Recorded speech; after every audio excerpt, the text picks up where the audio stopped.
Hello students, welcome back to the sample paper series. 9 questions हम कल कर चुके थे. Now we will do question number 10.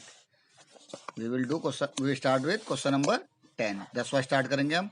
देखिए फिगर में in the given figure, if angle RPS is equal to 25 degree. RPS हमको दे दिया 25 degree. Then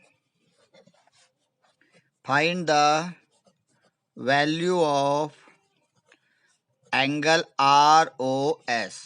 तो फिगर में बना रहा हूँ तो आपके सामने ये एक हमारा सर्कल है. ये सवाल हमने पहले भी किया था. मैं बताता हूँ आपको. यहाँ से दो टेंजेंट गिर गए हैं. ये दो टेंजेंट गिरा दे बच्चों हमने. सबसे पहले ख्याल रखिए टेंजेंट की लेंथ इक्वल होती है. यहाँ पे P है, ये R है, ये S है. थोड़ा टेढ़ा बन गया, कोई बात नहीं, आप समझ जाएंगे जब स्केल से बनाएंगे तो सीधा बनेगा आपका. टेंजेंट की प्रॉपर्टी पहले समझ लीजिए. टेंजेंट की जो डिस्टेंस होती है एक्सटर्नल पॉइंट से वो इक्वल होती है. यानी कि पी, ये पूछी नहीं है, ये मैं आपको जनरली बता रहा हूँ. पी आर जो होगा वो पी एस के बराबर होगा. जहाँ से टेंजेंट सेंटर को जोड़ेगा, जहाँ टेंजेंट और सेंटर जुड़ेगा वहाँ पे हमेशा 90 का एंगल बनेगा. यानी कि angle O R P that is always 90 degree. ऐसे यहाँ पे भी 90 डिग्री. ठीक है, सेकंड चीज.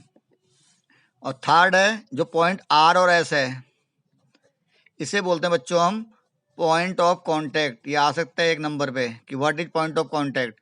तो point of contact means where the tangent meet with the centre.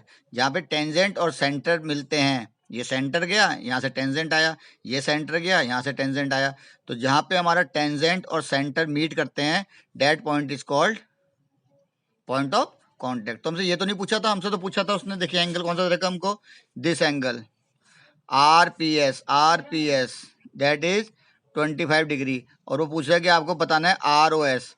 ये सवाल पहले भी आया था बच्चों, अगर आपको याद होगा इसी उसमें उसमें हमें ये एंगल दिया था और ये पूछा था. हमें सेंटर का एंगल दिया था. देखिए कल ही हमने परसों किया था हमने. ये देखिए दैट इज क्वेश्चन नंबर कौन सा है बच्चों, 6. इसमें ये सेम सवाल था. तो मैंने कल परसों जब कल कराया था मैंने बताया था आपको ये इंपॉर्टेंट सवाल है. ये छोटे छोटे सवाल आते हैं. इसमें देखिए अंदर का एंगल दिया था, बाहर का पूछा था, मतलब सेंटर का एंगल दिया था और जो एक्सटर्नल पॉइंट है वहां का एंगल पूछा था. यहाँ उल्टा कर दिया उसने. एक्सटर्नल एंगल में दे दिया और सेंटर पूछ रहा है. तो अब देखिए बच्चों ये ROSP ये बन गया एक quadrilateral. ROSP is a quadrilateral. तो यहाँ पे क्या चारों एंगलों का जोड़ कितना हो जाएगा, क्वाड्रिलेटरल का जोड़ कितना होता है बच्चों, 360, 360. तो angle R plus angle O plus angle S plus angle P is equal to 360 degree. R कितना है, 90 डिग्री. वह तो तीन वर्ड्स में लिखते हैं, लेकिन चलो अब यहाँ सिंगल सिंगल लिख रहे हैं. O हमें फाइंड आउट करना है, S फिर 90 और P दे दिया हमको कितना, 25 degree. That is equal to 360 degree. Now 90 90 180 and 205. तो angle O plus 205 is equal to 360 degree. तो एंगल O आ जाएगा हमारा 360 माइनस 205. तो 60 में से 5 गया 55 और 300 में 200 गया 1. कैसे भी आप कैलकुलेट कर लीजिए. तो O का मतलब क्या हो गया, angle ROS is equal to 155 degree. तो ये आपका क्वेश्चन नंबर 10 हो गया. 11 है बच्चों. Question number 11 is 3 metallic solid cubes whose edges are, edge होते साइड, ये बता के करके दिखाएंगे हमको. 4 centimetre, 5 centimetre and 6 centimetre are melted and formed into a single cube. Find the edge of the formed cube.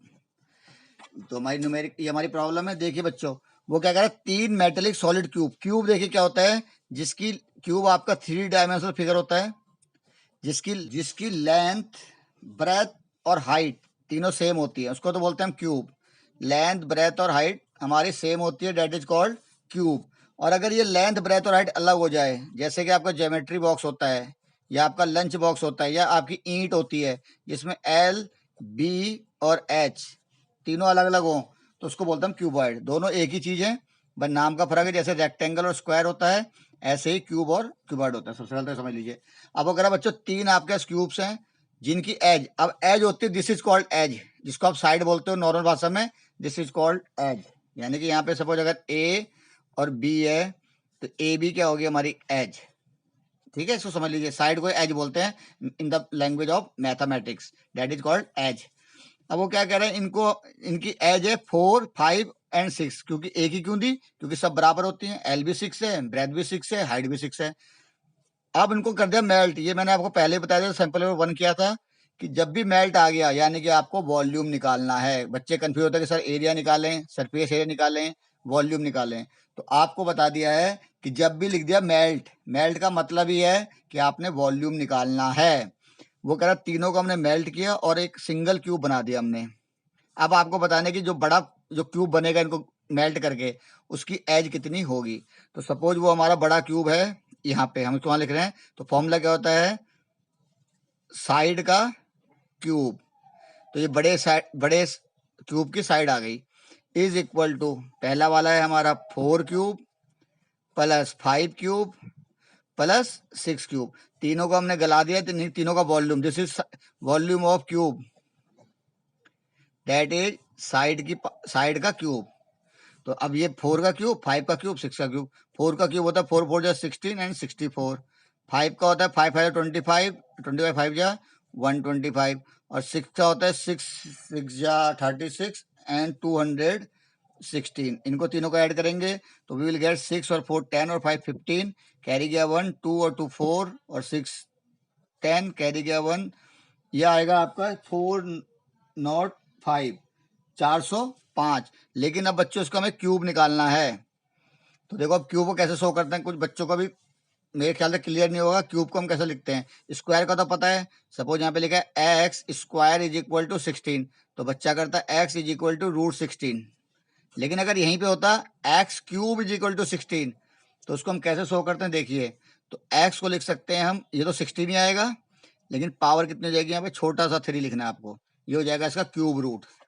तो उसी तरह हम यहाँ करेंगे, तो एस निकालने के लिए इसका क्यूब रूट लेंगे, तो यह आ जाएगा 405। और यहाँ पे छोटा आगे नहीं लिखेंगे, ऊपर लिखेंगे, that is the cube root. अब हम 405 को कुछ तोड़ते हैं, अगर टूटता है तो। सबसे पहले हम तोड़ेंगे इसको 5 से। 5 8 जा 40 एंड 5 1 जा 5। अब ये 3 से जा रहा है, 3 से दीजिए। 3 2 जा 6, 3 7 जा 21, 3 से दीजिए। 3 9 जा 27, 3 से दीजिए। 3 3 जा 9 और 3 से दीजिए। 3 1 जा 3। क्यूब में 3 के पेयर बनते हैं, स्क्वायर में 2 के पेयर बनते हैं, और क्यूब में 3 के पेयर बनते हैं। तो ये 3 कॉमन आ जाएंगे, तो ये तो आ जाएंगे बच्चों आपके बाहर। अब ये रह गया 5 और 3, तो इसको हम दोबारा अंदर रखेंगे और यहाँ पे छोटा सा 3 लगा देंगे, दिस इज योर, या ऐसे लिख लीजिए, या फिर इसको हम जब हटाते हैं तो इसको 1/3 कर देते हैं हम लोग। क्लियर। तो आप इसको चाहे ऐसे लिख लीजिए, चाहे, क्योंकि 3 2 बार आ रहा है तो आप बच्चे कंफ्यूज जाएंगे, 3 की पावर 3 नहीं है, ये क्यूब रूट ऑफ 15 है, तो उसको ऐसे लिखिए आप। क्योंकि जब भी हम इसको हटाते हैं, ये 2 है ना, तो उसको बच्चे को हटाएंगे तो क्या आएगा, 16 1 की पावर 2। अगर ऐसे होता x5, यानी कि हमें 5 निकालना होता, किसका, सपोज हम मान लीजिए 20 है, तो पहले तो हम लिखते हैं इसको x इज इक्वल टू 5 छोटा सा और 20। अब सिंप्लीफाई करते हैं तो आता 20 1/5, जितनी ये होता है उसको हम 1/5 कर देते हैं। जैसे ये 2 था 1/2, तो ये 3 था तो ये 1/3। तो ये आपके 2 सवाल हो गए। इसके बाद अगला सवाल अब आपको करवाते हैं।